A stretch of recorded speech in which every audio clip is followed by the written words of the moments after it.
that one particular run and that one particular conversation, I won't say that it was an instant fix, but it was an instant awareness as to why things were going wrong. That's how that had to go. I certainly don't want to live a life of mediocrity, right? Like that's one of my biggest fears probably. But I think the point of that is to keep yourself, we're doing all we can. You're going to town. You have done all the work that you can to prepare. If you haven't, well, then shame on you. But if you're prepared and you go to town and it goes well, that's fantastic. Okay, it doesn't happen that often. The Converse Cowboy Journey has given me an opportunity to sit down with some amazing performers from all walks of life, where it is my job to tease out their habits and routines so that you can apply and test in your own life. I've learned, I've grown personally, I've been enlightened, and I've been humbled. Above all, I've realized there is no destination in this life, no goal achieved, or money made that can replace the feeling of flow and the pursuit of doing what you truly love to do. With a growth mindset, I'm constantly asking questions and pursuing knowledge. The Converse Cowboy is a platform that allows me to do just that. I'm excited and eager to share their stories with you all. I'm Mike Roberts, and this is the Converse Cowboy.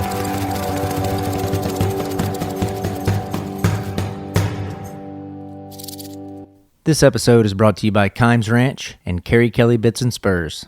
So, man, I'm excited to have you on the show. This is the first episode in the new studio. And it's outstanding. It's coming together. So smells like new paint. Yeah, so we may get a little high off the lacquer in here, but that's all good too. So, yeah, I need to take this time to thank Kerry Kelley and Kerry Kelley Bits and Spurs for providing this space. We're right down the road from his shop in Weatherford, and he just said, yeah, have this spot. Just know in 5 years we're going to tear it down, so don't dress it up too much. But it's cool to have a home, right? We've kind of bounced around for the past few years. I took a little bit of time off last year. So thank you to Kerry Kelley, and I'm glad you're the first guest on the show. Darn right. Excited to be here. So 2023 is here. I've got a number of questions that I'd like to get to, but before we get into all of that, Chris Dawson, what's been going on, man?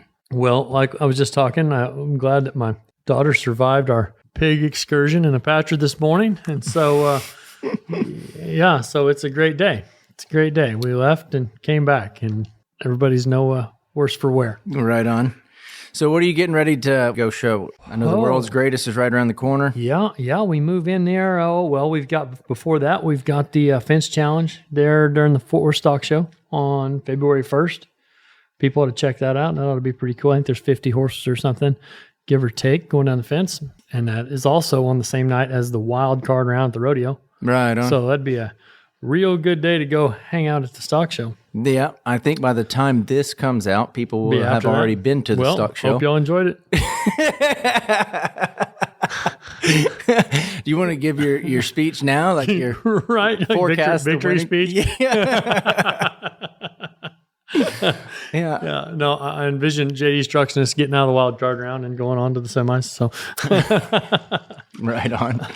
So, what about the world's greatest? I went last year for the first time, and I am going to go again this year. But describe that for folks that may not know anything about it. That's the funnest horse show that we get to take part in all year.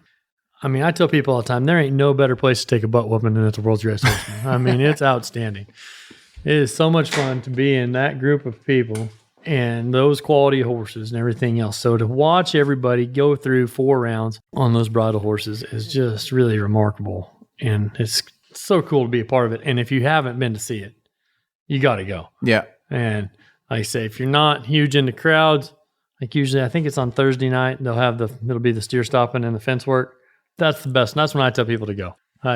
Go buy a ticket for the finals for sure. But sometimes crowds are not my thing. Right. I got you. So, what horse are you going to be bringing? I'm going to show Raisinette. Belongs to Holy Cow Performance Horses. I'm going to show him there this year. It'll be my first time to show him there. Oh, right on. Yeah. How old is he? He would be 8, I believe. Yeah, right he's 8 this year. He's actually the horse I qualified for the Run for the Million on last year. Sweet. But then I used CSR Lay Down Sally, and that's who I've been showing at the World's Greatest the last few years. Hate to get off of her, but we've got the American 2 weeks later. And so figure I've got the option to use a different horse at each event. So I'm going to try and do that. I know a couple of guys are going to use the same one. Yeah. Well, Justin, I did see a deal that Scooter Cat, he's going to do both on him. But I think Corey's he's dual bet in the world's greatest. I think the entry verification's out, and he's going to use another horse I think he'll use Hot Rod probably for the American. And I know Sarah's going to do the world's greatest for the first time this year. Right So she's been a little apprehensive about that, but she's got a neat little Gildan called Wanna Be a Pepto she's going to do it on, and then she'll be on a Shine Smarter for the American. Heck yeah. That's really cool. The American opened that up to the Cowhorse and the cutting. How are they going to run that? Do you know? Well, I don't know a ton about it. We know a little more about it, and I don't really know if I've read all the paperwork and all the disclosure things. But to my knowledge, they're going to cut first. I believe it's 7 o'clock on Friday, March 10th. They're going to cut, and then it's going to be 15 minutes off, and it's going to be the reining with 5 horses in the reining, and then 15 minutes off, and then 5 horses down the fence. And so it's going to be get it on. And everybody needs to go. I mean, we're hoping for a big crowd, but I don't know. It could be a once-in-a-lifetime deal. So, like I say, not just trying to plug events here, but you need to go get your tickets for that because that's going to be something to see. Yeah. So, Chris Dawson, and correct me if any of these facts are wrong. So, lifetime earnings close to $2 million. Yeah, gaining in there.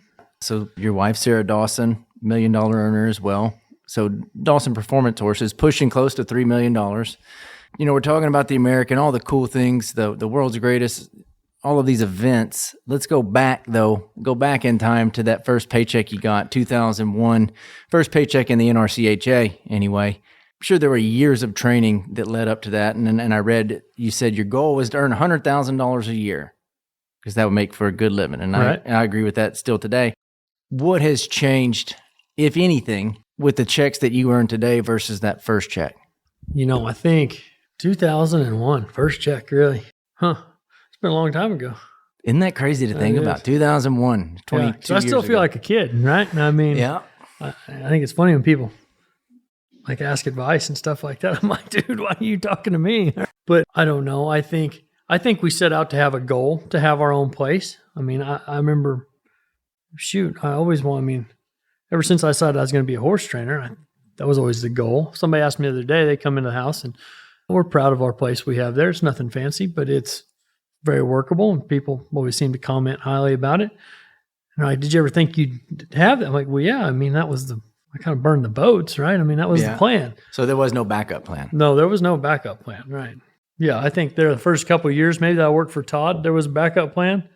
And once I figured out that that's a terrible idea to have a backup plan, and then everything got a lot smoother sailing after that. Really, it's like saying it's kind of one of them foot out the door deals. Yeah. So being third generation cowboy, what was the backup plan? Well, I don't know that I can't really remember it other than I thought I would maybe come back and go to school. You know, I think that would be the closest thing to a backup plan probably that I had at the time, because I was about ready to move back here and go to school. Like, man, I don't know about this horse training thing. Let's maybe go.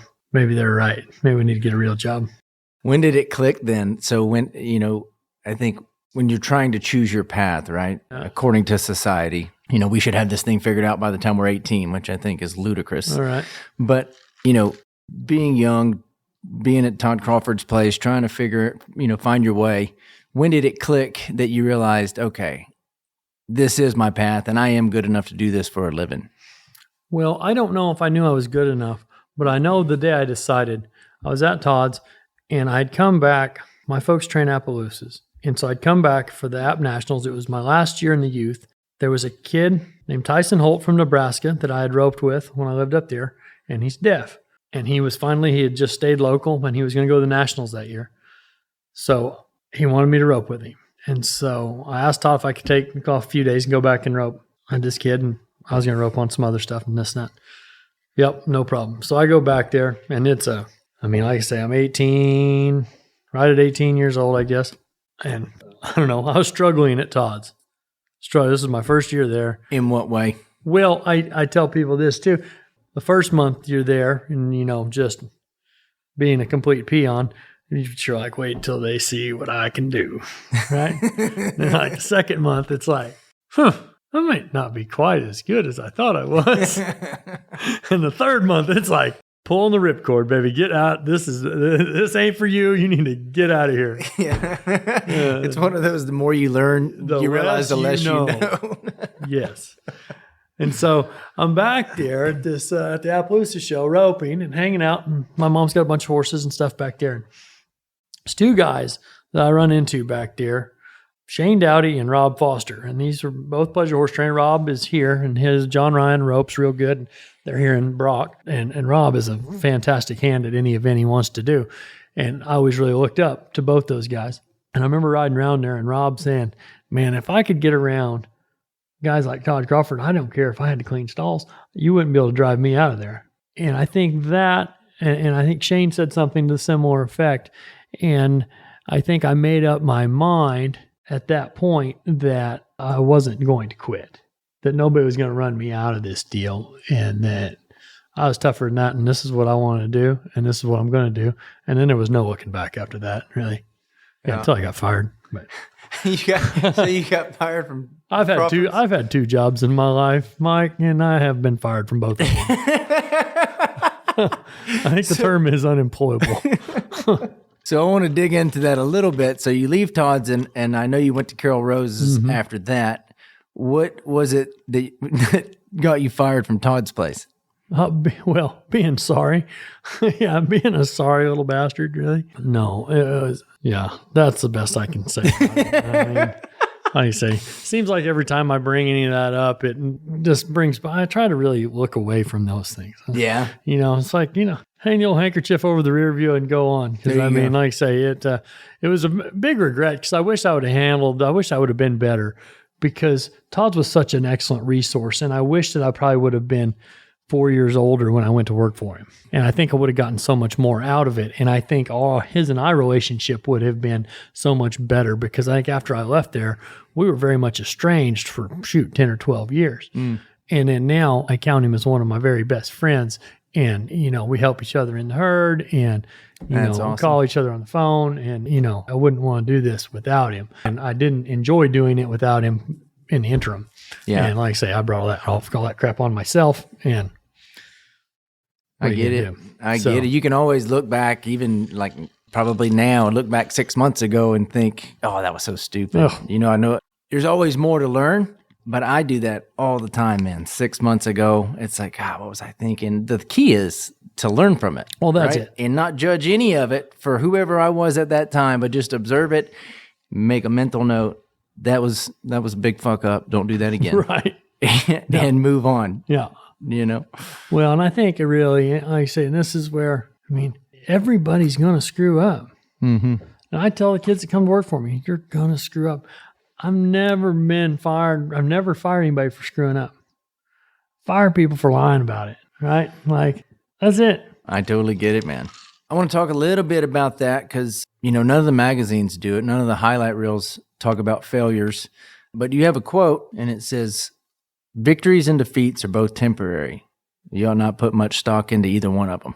So it goes very much in line. I read a lot of Stoic philosophy, and they talk about, like, don't let the highs be too high and don't let the lows be too low. Just kind of float right in the middle. Right.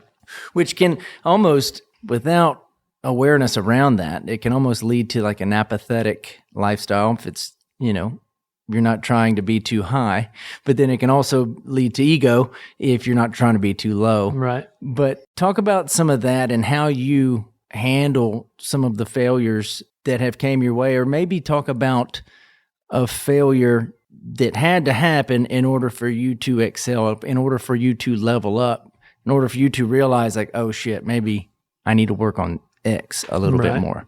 Well, professionally speaking, I think as far as a failure would go, and this may be slightly off topic, getting ahead of ourselves.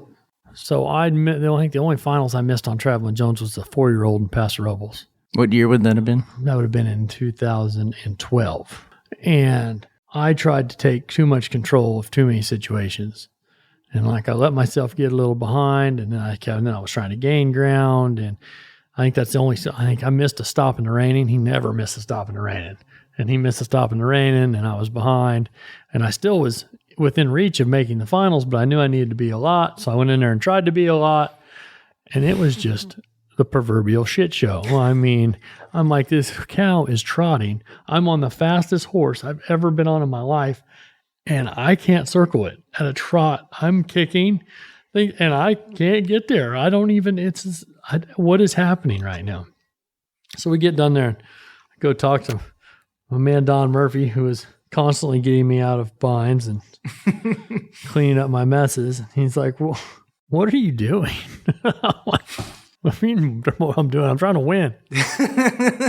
He's like, well, maybe that's where you're going wrong. Why don't you just work a darn cow? And that one particular run and that one particular conversation, I won't say that it was an instant fix, but it was an instant awareness as to why things were going wrong. Okay? Yeah. And so that, like, say, I don't know if we were to your favorite failure question or not, but that one, that's mine, and that's how that had to go. As far as the victories and the losses not being, not putting much stock in them, I don't think you want to. I certainly don't want to live a life of mediocrity, right? Like, that's one of my biggest fears, probably. Okay. But I think the point of that is to keep yourself, we're doing all we can, right? You're going to town. You've done all the work that you can to prepare. If you haven't, well, then shame on you. But if you're prepared and you go to town and it goes well, that's fantastic. Okay. It doesn't happen that often. That doesn't mean you didn't do your job. Like I say, I won a lot, and I was not anybody that anybody needed to look up to. And I was winning a lot. Okay. And I've went and lost. I've lost because I've screwed up. I've lost because it just didn't work that day. Any way you can lose, I've lost. And sometimes the biggest times I've been losing, I've been a pretty good dude. You know what I mean? And so I know they don't define you. And I think not deriving your identity from those wins and losses is, I think, the gist of that particular quote. Right. I got you. It's one of anybody that knows the game of baseball. If you fail 7 out of 10 times, you can have a career playing baseball. Right. Because that means you're going to be batting 300. Yeah. And somebody's going to want you on their team. Cooperstown, probably. Exactly. Exactly. That does put it into perspective, though. I think about it in the cutting world, too. It's very similar, ratio, wins to losses. And it's how do you handle those losses to get better and to show up the next time with as much or more confidence than you had, going into that failure. Well, and that's it. I tell people all the time, a bad day doing this is better than a good day doing anything else, right? And so I think just making sure that you keep that gratitude, just a lifestyle of gratitude. I don't know any other way to do it. You'll see guys stomping around. Something will go bad and they'll be stomping around and I don't know. I get accused of maybe not being competitive enough sometimes, but I can assure you that I want to win as badly as anybody else. But dadgum, when I see these guys that have to be winning to be happy, I feel bad for them because there's only one winner. Yeah. Right? So that means, like say, 7 out of 10 times, you're going to be miserable. Why would you want to spend your life doing something that makes you miserable? I don't know.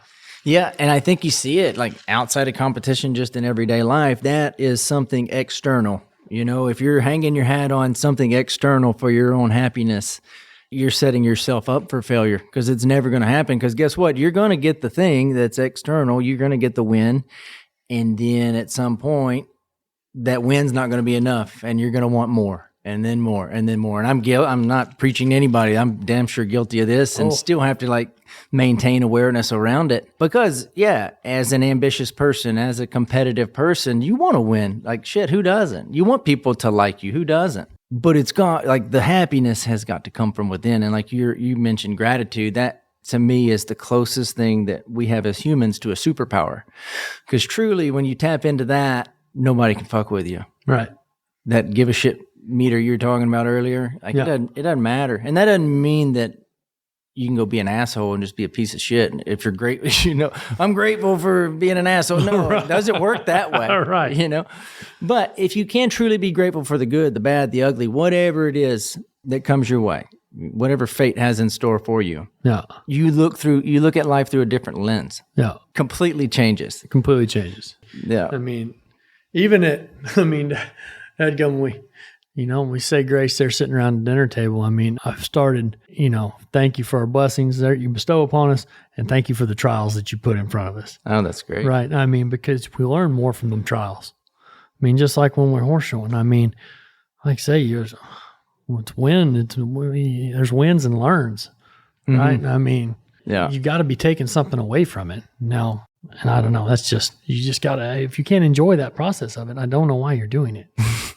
I mean, there's a lot better ways to make a living if you don't enjoy it, right? And I mean, if this is going to make you miserable, go flip burgers. You'll probably make more money. Yeah, you'll be just as miserable. And you can be miserable, but you'll be making more money. I mean. Exactly. I just don't understand it.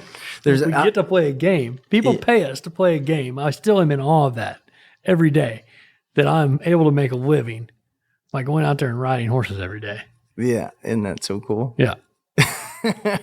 I'll throw in this little gratitude practice for any of those listening that are struggling, trying to find the gratitude in anything. You mentioned saying the blessing at dinner. Well, something I do often, and I could do a better job of doing it more, but whenever you take a bite of your food, everybody likes to pray before, which is great. But if you can take a bite of your food and you truly think about everybody and everything that it took to get that food on that plate and in your mouth, it opens up another sense, right? Because you're tasting it, you're smelling it. And for me, it allows me to feel that so much more.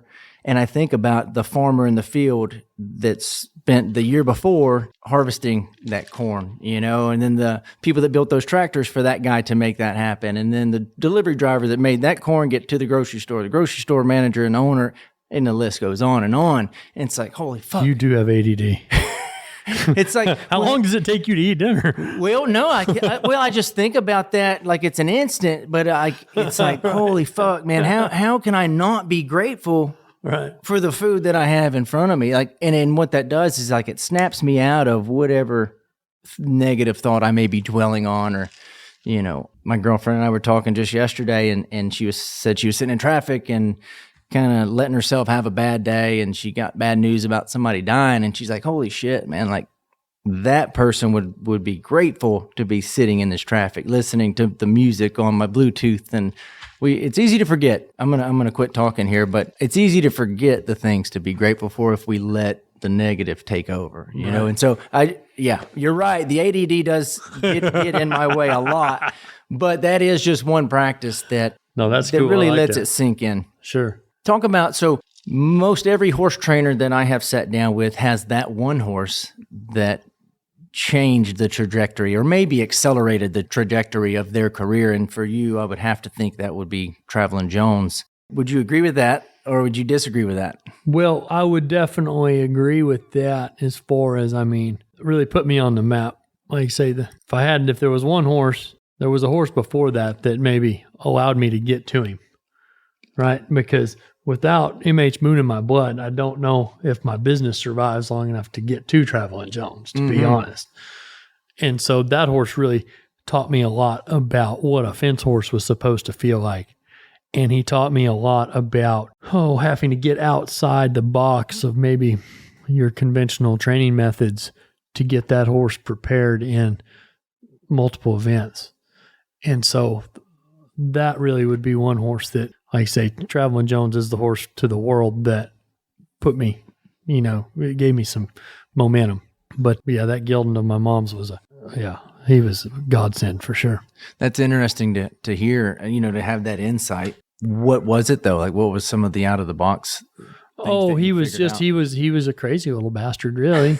And he could do all the maneuvers, but he was about half wild. I think I showed him, he was the first horse I showed the World's Greatest Horseman. And I remember Jason Jones was announcing, and they kind of give us the rundown on what the introductions were going to be on the rein work. And I was draw one.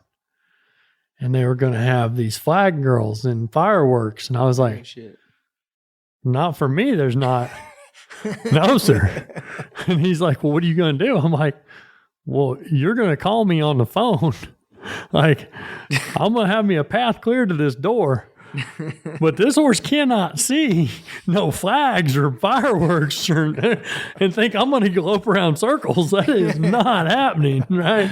So I'm on the phone with Jason, like in the barn, like walking him around. Like I went out and got him kind of ready, and then I went and hit him. And I'm just over here, and I knew where the door was at. And I mean, I'm sure they're like, they're saying, and draw one, Chris Dawson. I am not in the building in San Angelo. No kidding. Yeah. So just little stuff like that. And I mean, he was wild in the box. And I mean, shoot, I had a little roping set up where I just pinned him in the head box and I worked the horse out of the calf box, and I would do that every day. And I might not even rope on him, but I finally got him. I mean, I don't think I marked near as much as a Don marked him. I let a Don do the battle in the saddle on him. And he marked 25 or something in the roping on him. Roping little booger. Yeah, he's a talented kid, man. Really good. Yeah, just stuff like that. And I mean, just figuring out how to get in the brain of one. You know, I think so many guys, like you say, I tell people all the time, I says, there's, 800 guys within a 40-mile radius of here that know that you're supposed to run straight, stop straight, draw and bring the nose, right? And I mean, but there's only probably a couple dozen of them that know how to make them want to do it. What do you think that is? Because I envy guys like yourself and any of the great horse trainers that are around now and in the past. But what is it about that? Everybody knows in theory, I need to do X, Y, and Z. But why do the same names stay at the top, and then there's still some names that we've never even heard of? Right. I think I think it's just that connection with the horse, right? I mean, I think it comes down to why you're doing it. I think some guys are doing it, and you see some guys ride horses, and you're like, man, does that guy even like horses? Right? I mean, and it doesn't matter the discipline. And it's like at some point, I mean, that's why we got into it. And I know that I'll catch myself, same thing. Like if I'm getting feeling like I'm just getting into too much of a factory mode. Like I had we hired Perrin Hightower to come to the house for a couple of days last week. And he's like, hey, I think them two over there, you just need to take a little different approach. Fair enough. So I did. And it's like, hey, it doesn't have to be perfect every step. There's 3. Right? Like let them think about what's going on. Get back in that brain. Because like I say, it's easy to get caught up and get on that wheel and everything's running. You're like, man, I've got to get these horses worked. They've got to do it like this. They've got to do it like this. They don't have to do it like that. They need to do it how they need to do it. I mean, if they're very good, right? Because a lot of the time, especially on those really good ones, if I get to trying to dictate a certain style on that horse, I'm going to be taking away maybe something that makes that horse a little different. Okay. And as a judge, I don't get to judge a lot. But when I'm watching and judging, there's another horse that just goes through the motions. Congratulations. Right? Like, hey, good job. He's trained. You got him showed. It's fantastic. But then you see one that, holy crap, this thing loves his job and he wants to do this. Like now my pencil gets sharp, right? Now it's like, hey, where can I light this kid up at, right? If I'm judging it. So, and like I said, I think it's the same thing with them horses, like allowing them to have the little bit of their own expression. I mean, I don't know. And I think it comes to, simple programs. I think our deal is pretty simple. And so it's like they have to do this, but the rest of this is kind of on you. Yeah. Right? Does that make sense? Like I tell people all the time, the pillars of our deal are steer, stop, and rate. If they'll steer, and you can take all this to any extreme. Like it's steering with your hands, steering with your feet, stop with your hands, stop with your feet, and rate the cow, rate my body. Go the speed I'm asking you to go right now and stay there. That for me is rate. If they'll do those 3 things really well, I'm pretty cool with the rest of it. And if those 3 things are in play, when the medal hits the meet on Saturday night in the finals, if those 3 things stay in play, you're going to be all right. Right? Yeah. Can you put a percentage on it? Percentage of you versus the horse, you know what I mean? So the percentage of you asking this horse to do something, and I know it may be different like in cutting versus reining, right? You're going to want them to listen to you a whole lot more in reining than the cutting. But overall for the cow horse, is there a percentage you versus the horse? What point do you want them to take over? That's an interesting question, because that is the trick about the reined cow horse, is having one that allows you to help allows you to help them, but is there to help you. That blend is a very, very tricky, precarious little spot. Because, I mean, and everybody has to find their own blend of it. And I'm sure it may be different with each horse. It's different with each horse. I think it's different with each rider. I think it kind of depends on your comfort level. Like I say, I think my percentages are probably higher on wanting them to bail me out. Okay, I want bailed out. Every time I've changed events, it's come down to when I started an event. Okay, when I first started reining, I was like, okay, I'm going to have this horse where he listens to me so good, and I'll be able to steer him. I'll steer him with my shoulders. Like, I'll leave my hand down. I'll twist my shoulders and have him steer. And I did it. I had these. I mean, when I worked for Kell Rose, Robbie Boyce is like, man, you got these 2-year-olds. They're circling like huge right now. I'm like, yeah. Darn right they are. Well, I could do it on them, but couldn't nobody else get on them and do it. And they weren't going to do it when I showed them. I didn't have that enough experience in the show pen. And like when that stimulus hits them horses and when the bright lights hit and that Friday night fight comes out, and all that stuff is fine for it's just little old parlor tricks. You know what I mean? But it's not real. And that's where, we'll talk about like the 2-year-old guys and stuff. The good 2-year-old guys have shown pretty successfully. It's a little dangerous buying from 2-year-old guys that haven't showed very much because I've been there. I've done it. I've put them tricks on them and man, look how cool this is. Like, man, that kid's got this thing ginning around. And you know what? And it might work in the show pen a time or two. I mean, so I go to the snaffle bit. I think it was in 05. I'm at Carol Rose's. I showed 3 horses. I make the open finals on one. I make the intermediate finals on one, and I just missed the limited finals on the 3rd one, but I won the round in the reining on her. I'm like, I marked like 25.5 on this mare in the reining. And I mean, people talk to me about that run a lot. I mean, for years they would come, like you threw the reins at her when you stopped her. I'm like, you're darn right I did, because if I would have pulled, I would have probably landed in the bleachers. What was the horse's name? That was Shining Survivor, who's the mother, Alina Little to the right, who's the horse that Randy Paul shows in the bridle still now. And she's been a relatively good producer. And then the other 2 was the one I made the intermediate finals on was Shiner's Diamond Girl, who's the mother of CD Diamond and 800 of them other things that Corey Cushing's won 700,000 on. And the other one was Little Miss Shiny Checks. So, and those mares, the 2 of those mares got put in the banners during this snaffle bet last year. So that was pretty cool. Heck yeah. But yeah, so that was pretty fun. Just to get to, it's neat to have survived in the business long enough to like be able to ride babies and grandbabies and see the correlations that come down through the years of it. That's a pretty neat deal. We talked a little bit about this whenever I came on y'all's podcast, Cowhorse Full Contact. When I watch you show, there's like this intense focus and very controlled intensity during the run. And then afterwards, it's just like a fuck yeah intensity, especially on a good run. Talk about like the pregame routine, either the day of, and then of course, right before you show. What is it that's going through your brain? How do you mentally calibrate to get show ready? Great question. And I do a lot. As far as the day of, we end up showing so many that there's not really much. I mean, it's usually just another day.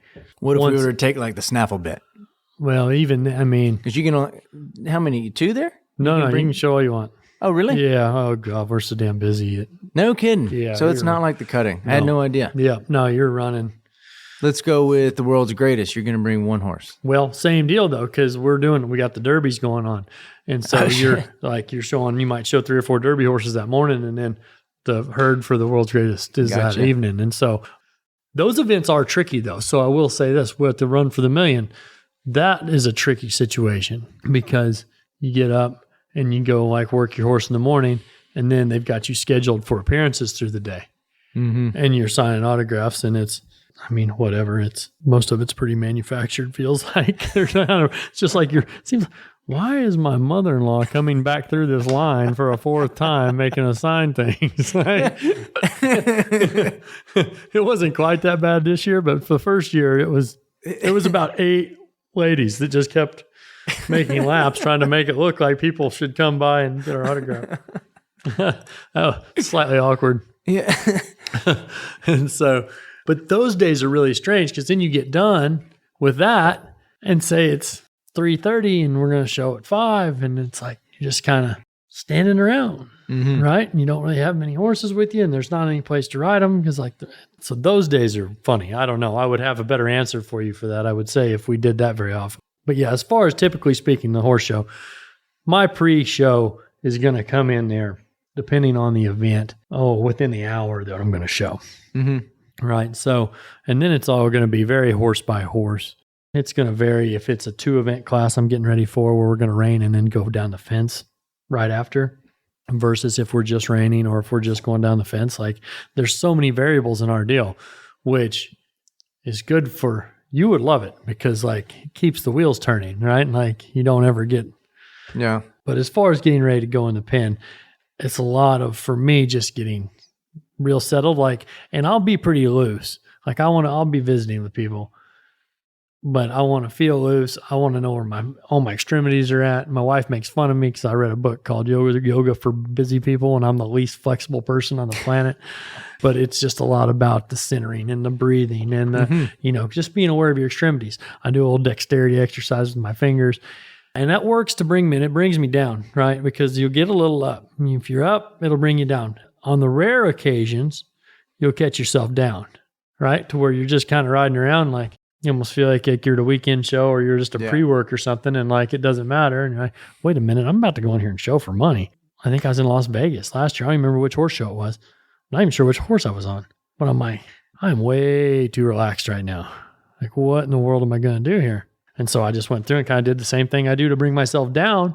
And sure enough, it kind of brought me up and kind of got me there where I needed to be. So like I say, I mean, and that's that looking for that flow state, and just feeling them days when like it feels like nothing can go wrong.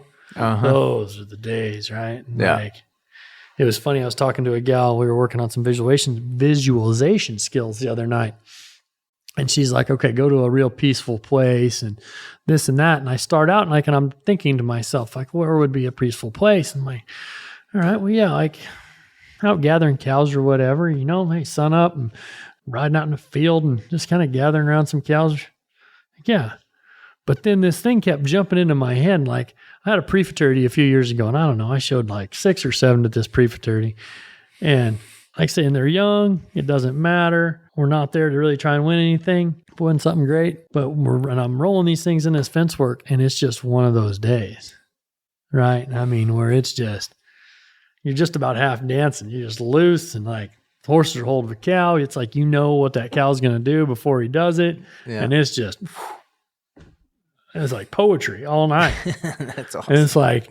I mean, it was just like 73, 74, 76, 74. I mean, it was crazy. And they were marking high anyways, a pre-futurity. It was a good little crowd in there. And it was just, everything was just like flow. Yeah. It was sweet. So you just try and recreate that all you can. Who was the person that was doing the visualization stuff with you? Her name is Kim Wright. She here in Weatherford? No, she's in California. Okay. Yeah. So what is that? Is that somebody you reach out to before a big event or? Well, I tell you what, it's the first time actually that I've talked to her in that capacity. She's helped some kids that have worked for me.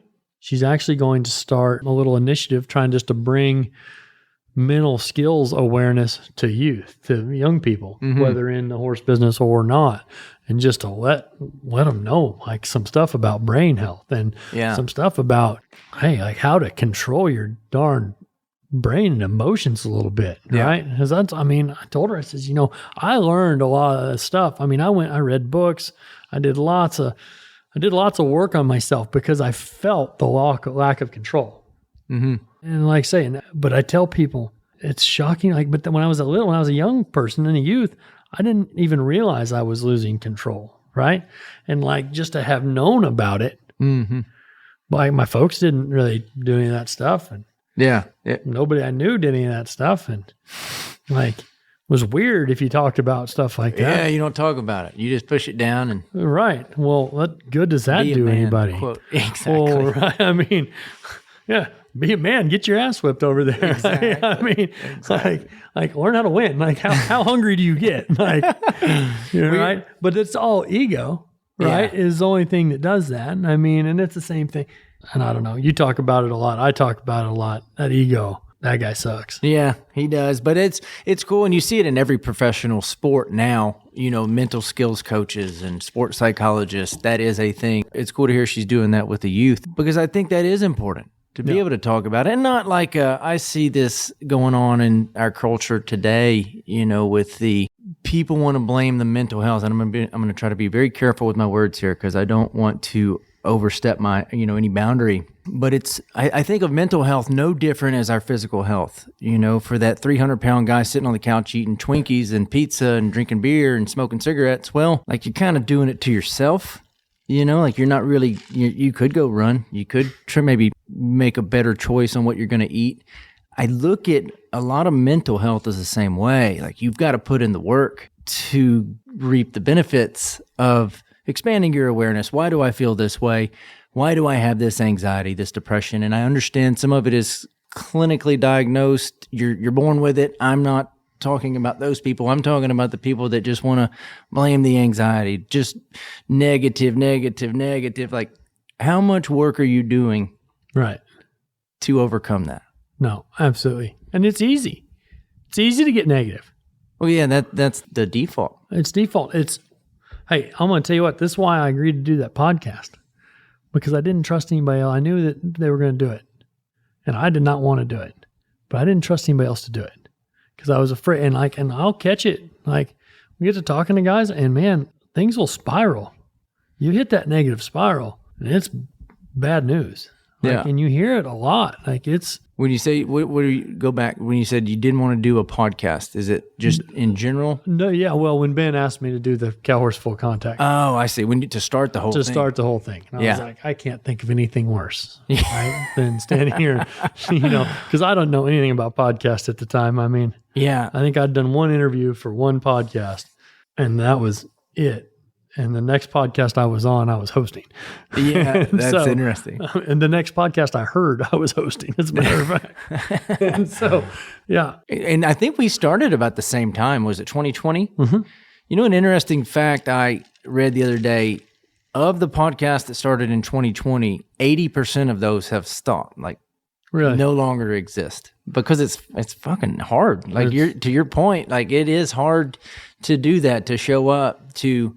I know what you're talking about, of like not wanting to do it, whether it's, how do I say this? It's like, for me to start it, it was like, oh no, what are people going to say? I'm not qualified to do that. I don't know anything about that. But now in hindsight, it's like so cool that I did, because I've met so many cool people, Right. and the experiences that have come from it just by showing up, and overcoming the negative, doubt and imposter syndrome, all the bullshit. It's so cool. And it's still a thing, like that, like showing up for the next thing, the next uncomfortable moment. You just show up. I talk about 20 seconds of courage. If you can just have 20 seconds Right. of courage to do that thing, a lot of good shit's going to happen. Right. So I was talking to Russell. I was telling him about coming here, and I was like, I'm not really looking forward to doing this by myself. I was like, see, I can just pull Yeah, you stuff got to off on co-host, me. man. Yeah, dude, that's the only reason. That's the only way I do it. Yeah, That's the only way I do it. great co-host, by the way. He's awesome. He's Yeah. awesome because he's allergic to dead air, and he's able to fill. That's what I was telling him. I was like, dude, you're like the master of being able to fill with quality content. Yeah. Like, you don't have to go like laying open your soul to the world, right? To be able to fill this space. And it's not just crap. Like, Yeah. it's just a nice meal you can just serve out. Like, I don't have that ability. Like, I'm like, I don't know what's going to happen over here. It's like, there's no telling. I did want to talk about y'all's podcast a little bit. Is that something you're still enjoying? Y'all have shows lined up for this year? Yeah, just trying to work in the schedule. If we get tons of feedback about where's our next one coming from, when's the next one coming out, and this and that. And so hopefully they don't count us as the 80% that are no longer, because we are still there. But yeah, it's just a little tricky. The professional lives are getting in the way of our media mogul lives. So we're at Sam Rose's funeral the other day. They had it down there at the ISIS Theater. And Alex Ross, he gave us a plug at a funeral, which I wasn't sure how I felt about that, but it kind of lights the fire that, hey, keep doing them. Uh-huh. Right. Like they went back because we had done, Sam was one of our first ones that we had interviewed. Mm-hmm. And so Alex had gone back and listened to it, I guess, and just really commended us on doing it and for doing it and everything else. It's like, all right. So you get stuff like that and it's like, all right, get off your ass and go record another podcast, and like I say, and we've, about time you think that nobody cares about it, then you'll get something back to where, man, just giving them some hope. Mm-hmm. And you're like, all right, so we are doing something here. Mm-hmm. Oh, like I say, we're obviously I'm not riding horses to get rich either. You know what I mean? Like if I was worried about making money, I'd do something a lot different anyway. So I get it. It's easy to lose sight of it. And then, yes, you get those either people come up to you in person or you get the comment of how that helped that person get through a tough time. One thing I hear a lot of, and I'll kind of segue into this, is there'll be like a young trainer, either 2-year-old guy or somebody working for another trainer. And they're like, hey, thank you for doing what you do because it really helps me. I've head full of doubt. The story is over and over and over. I hear it. What do you have to say for those guys that have chosen that path to become a horse trainer? That's the route they're going to go down. It's going to be hard. It's not going to be easy. Long hours, short sleep. What advice do you have for those guys? Well, it's probably the same advice John Slack gave me. He says, keep your head down, work your ass off, and pray for a little luck. And so, I think there's something to be said for making your own luck. Say, BJ Barham's got a song. The harder I work, the luckier I get. That's it. But like say, shoot, fire, when you're loving it, it's hard to say it's work, Mm-hmm. And I think that's something that is, I don't know if I'm better to work for now that I have a child or worse, because there's some place that I would rather be at the end of the day. Mm. Right. Like, if it was slow and they didn't, whatever. I'll sit on this one till you bring me another one. I don't have no place to be. I will stay here. I have no problem staying here. I've stayed here till 2, 3 o'clock in the morning. We'll be back up at 6. It suits me. Like I got nowhere else to be. But now I'm like, hey, this Monday, I got swim lessons at 5 o'clock. So however much y'all don't want to have to do after I leave, let's get it done now. And so, like I said, I don't know how that works, but that's been a little bit interesting. It gives you a little different perspective on life having the little one. And it's, the coolest thing ever. But I'm also really glad that we had her late enough in life that our business is established. I've got really good assistance to where I don't feel like the world's going to shut down if I need to take off a couple hours early in the evening. Or if she comes down and wants to ride her pony, the world screeches to a halt. And it really doesn't matter what's going on, right? And like if there's customers there seeing their horse, I'm like, well, I'll be right back. And, and it's, like I say, we have great owners. Well, like I say, we're blessed to be in a position to where we can kind of work with the owners we want to work with. Yeah, that's awesome. If you want to be jackwagon, I got plenty to ride. Like I say, maybe I can win a few bucks on your horse or whatever, but if you're jackwagon, I don't really care to be around you. So what is the dynamic like working with your wife every single day? And I heard you say, I think some really good advice, that you should never coach anybody that you've seen naked. Absolutely. No, absolutely. How does that dynamic work? Do you have your own arena and she has her own arena? Some days. And we try that sometimes because we can be slightly more efficient with our time when we do it. And there's days that we both want to go do that, but usually about a day or that, and it's like, it's just not as much fun. And so then we come back together and then it's fine again. But it's, it's hard. The hard thing about it is that, and it's hard with your friends too. Like you love to go ride with your friends and you ride with your buddies and bounce ideas back and forth, right? It's awesome. But you're not doing that every day, right? So we just try and have our boundaries to like, and we've gotten to where we'll ask like, hey, would you like a little input today? Not today, I would not. I'm good. I got it. I'm in the middle of something. Fair enough. And that used to would hurt either one of our feelings because this conversation goes both ways. Mm-hmm. And now it's like, oh, cool. All right, well, continue on. And, and away we go. And so that's just kind of how it is. And like I say, and I've talked about this on multiple occasions, but we're both very confident in what we're doing, right? And we have We have the skins on the wall to be confident in what we're doing.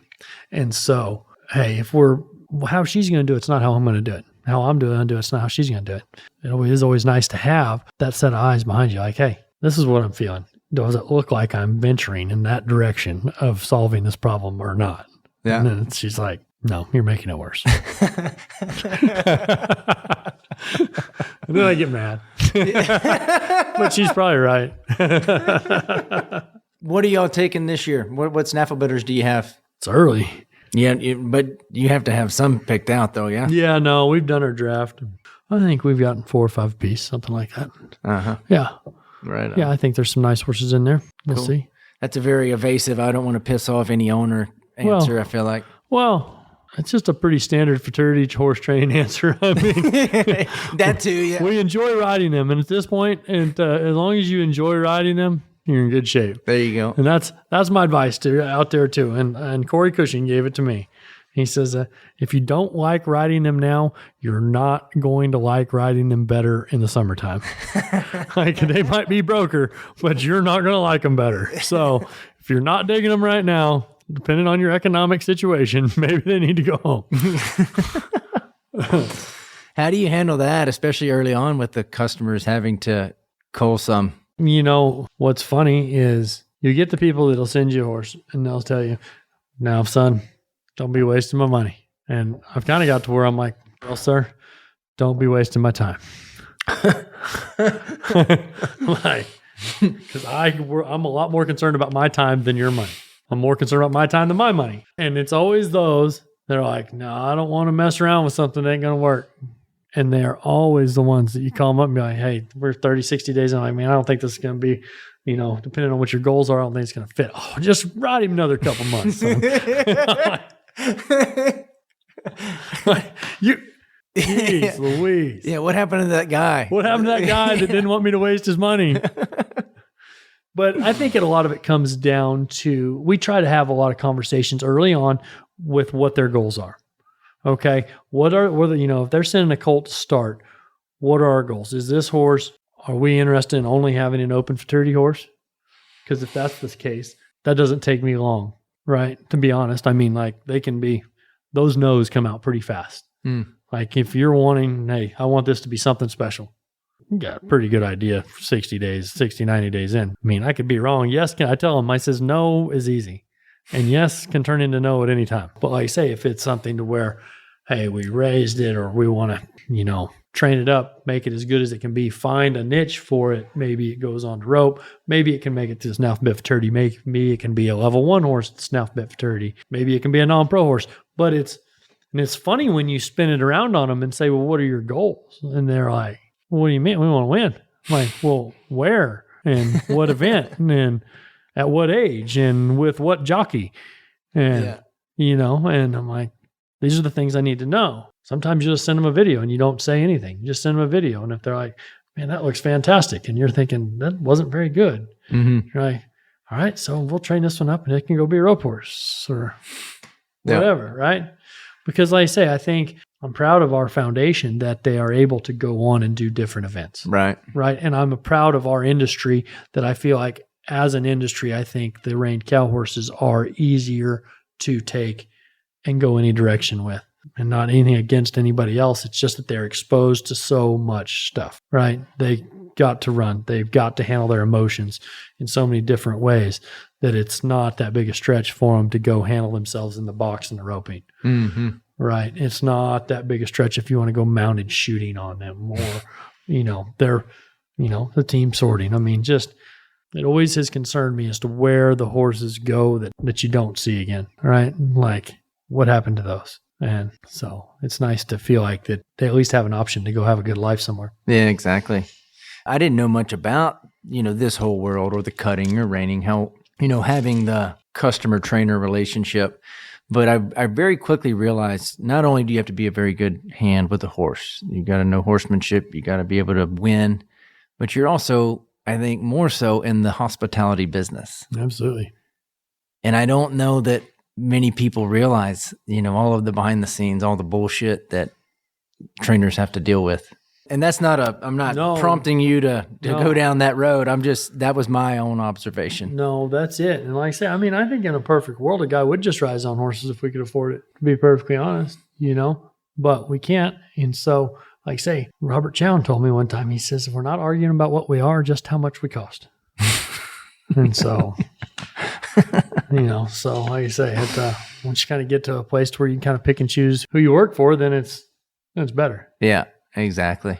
Yeah. But when it's just, you're at the whim of, you get as a young trainer and you see young trainers now that you're like, oh, and you see this customer going to, you're like, know how this is going to go, right? Because it's like, that guy's, I'm going to send you 2 horses and I'm going to own every second of your day. And then they put so much pressure on them. They can't do, it's a terrible situation for everybody involved. And they just keep, and like, you'll see those owners, they'll just circulate. They'll just go around. Yeah. They'll just keep going, spiral down like a toilet. And it's awful. And it's just like, somebody just wants to, I don't know. It's like, can't go talk to the owners that are doing good. What do you do? Like, I don't know. I learned something about like in the real estate business as far as, I don't know. I realized that I was out shopping for places with no idea about what I could afford, how to get myself into a situation to what I could afford. And so I met this guy, this Bill Lewis, and he's like, well, what's your ideal situation with getting a futurity horse? I'm like, well, the owner would come to me. We would discuss our goals. We would go out and find a horse that we both think could work, and we'd go on. I'm like, well, why don't you do the same thing with this real estate shopping? So like I say, that helped a lot there, but it seems so simple. Well, like I say, but how many times somebody's going to go to the sale, buy something for $150,000, $200,000, and then show up to some random horse trainer and be like, here you go. I bought this horse for you. It's going to be a great one. You're like, well, how do you know it's going to be a great one? Steve Friskup said on the stand, this is going to be the next Sturdy champion. Yeah, Steve Friskup can make you do a lot of things. He'll make you do things, right? Such a great guy. He was on the show not long ago. I listened to it. It was hilarious. Yeah, man. In 2013, I don't know where I read this article. It says Chris Dawson set the cowhorse world on fire on a stud named Travelin' Jones. You won all 4 NRCHA premier limited aged events. Yeah. I'm curious to know, was the comparison game a thing for you, right? Like, you're on top of the world, you're winning. It seems like everywhere you go, at like the pre-works you'd go to, or if you go ride with other people, was that a thing for you? And if so, how did you overcome it? Well, I don't really know. And that was one of those deals. I think that year, as I recall, I stayed to myself a lot. Like I hauled a lot, but like I was living up and around Jacksboro at the time, and we would rent Graham, and I would go just try and patch my reining back together a lot. And that was a big thing. Maybe a better question to ask is about expectations. After you're winning all of that, the expectation from yourself, the expectation from others. How has that changed throughout the years? Well, I think there was a lot of unhealthy things going on in those days. And it was, such as? Well, just, I wasn't very good to people that I was around. I wasn't very good to myself. There was a lot of things going on. And it was kind of a God thing, to be honest with you, because it was like I had idolized winning so much. And the Lord had sent people after me several times my whole life. And I was very quick to reject him. I was very quick to think, man, he's got more important things to worry about, right? He don't need to worry about, I got this. Okay. And I think a lot of people are in that same boat. And it was like, I was absolutely going to reject him until all I wanted to do is win. That's where I had that set up as an idol. And it was like, all right, well, you dumb little bastard, here you go. And it was almost like I could do no wrong in the show pen. It was like, it didn't matter what I did. I just won. And so it didn't really feel like I was doing anything. The first one was cool. And there was parts of them that were all cool, but there was parts of them too that had its own misery. And so, like I say, at the end, it was like, when we finished the one in Paso Robles, it was like, thank God it's over.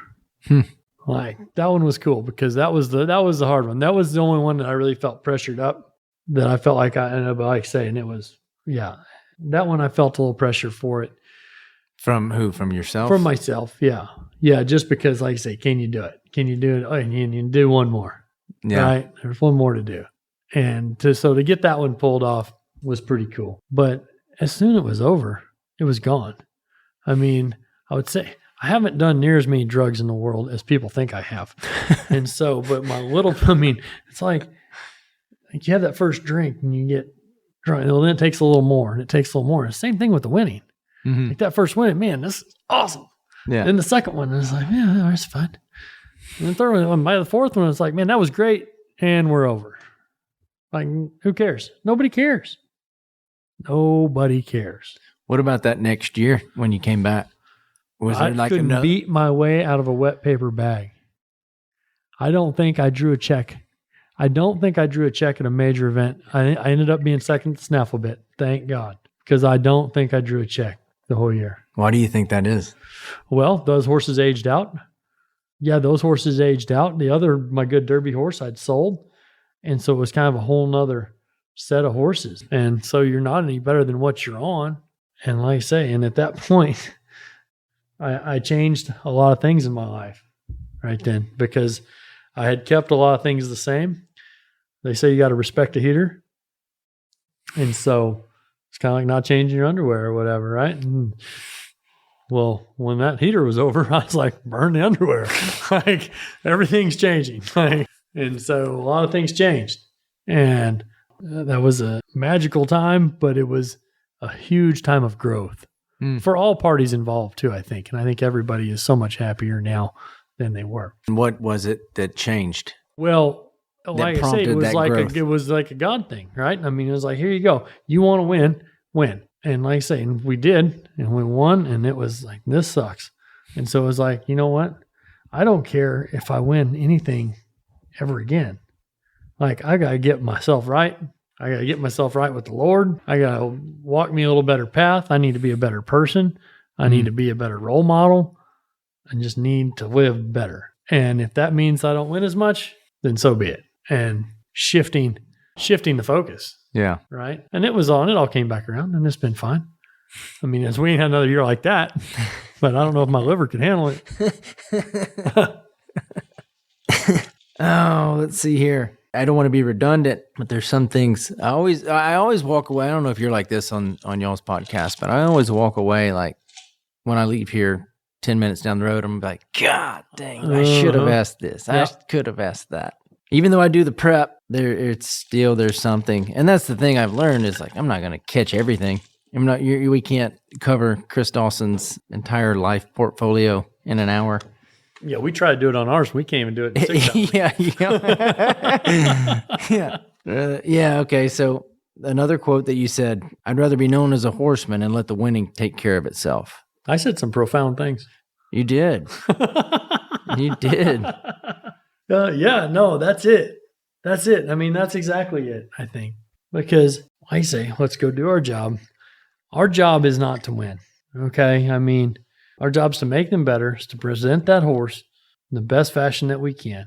We do our job. And, like I say, we're not even going against each other.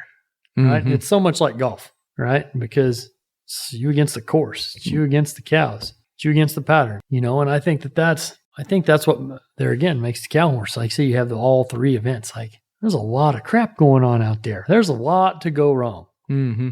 And so you don't really have to worry about trying to beat somebody. You just try and do your, take care of your business. Yeah. We'll slide into some rapid fire stuff and then let you get out of here, my friend. Mm-hmm. What is your favorite Western? Well, I hate to be terribly predictable on this. I've debated on this question because I knew it was coming. But my different answer would be Rustler's Rhapsody. You ever seen Rustler's Rhapsody?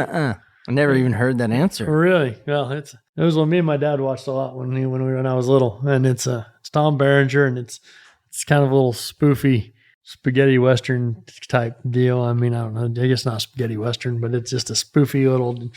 He's a singing cowboy, and yeah, check it out if you haven't. It's right on. There's an all-star cast. and Andy Griffith's in it. I think the mom from Gilmore Girls maybe's in it. And you'll recognize, what's the guy's name? J.W. Bailey, I think's in it. There's a ton of guys in it. It's a really neat, it's funny. It's lighthearted. Sweet. I'll check it out. Best investment in the last 6 months, under $100. So I don't know how much it cost, but it couldn't have been $100. But it's a bottle cleaning set. And so there's like 4 different shapes of brush cleaners that like one fits right in the nipple of the bottle. One fits the Doc Brown like straw that goes in the bottle. It's the best thing in the world. We're talking about baby bottles. Baby bottles. Not yep. beer bottles. Okay. No, not beer. Yeah, baby bottles. I do the dishes at the house. That's my role. Okay. And my wife showed up with this thing and it hangs right here by the sink. And it's a life changer. Who would you want to be stranded on a desert island with? My wife. I heard Larry King ask Cat Williams that same question. That's where I stole that question from, was Larry King. And he said his answer was a good swimmer.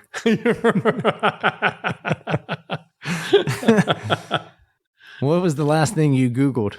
Oh, the actual last thing I Googled was a book that I was going to bring for you today.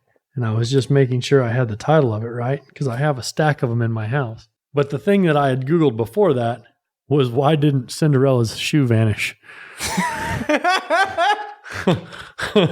And the answer? The answer, well, there's several different things. Like that they said that it was conjured from pure magic, and it wasn't changed from another set of, it wasn't like the rats didn't turn into her shoes. Yeah. So, yeah. That's great. Yeah. Well, you kind of set up my next question. What is the book that you gift the most? It's I'll Drop You Off by Chris Wilson. Right. You ever read that? I have not, no. So Chris wrote it. He was a friend of mine, Ernest Wilson's son. He was instrumental in starting the SHOT Association. Chris Wilson, he was over at the Bell Ranch. Yep. Same. Yep. Same Okay. one. Passed away a few years ago. Yep. It's a book written about his relationship with the Lord as it comes from a man knowing that he's dying.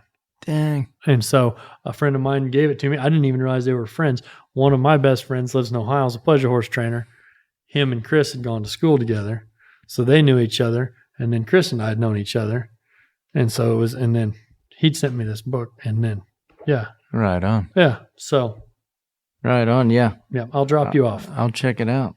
Okay. I got a lot of shit for this one in Vegas. McKenzie with Kimes Ranch. We were doing interviews up there, with some of their rodeo athletes for the NFR. And I love the question, but she didn't think it was appropriate, I guess. But, so you're in a public restroom. You guys are on the road quite a bit. You're in a public restroom and somebody knocks on the door. What is your response? Yes, sir. That's good, man. What was your favorite cartoon growing up? Favorite cartoon growing up? I was a big fan of the Wile E. Coyote. Okay. Yeah, I haven't quite. I've got a video. I can't quite get the kid on the Wile E. Coyote. She's in on the Bugs Bunny. Oh, okay. We got a lot of the old DVDs and stuff like that. We're going through we're on a pretty good Frozen kick right now.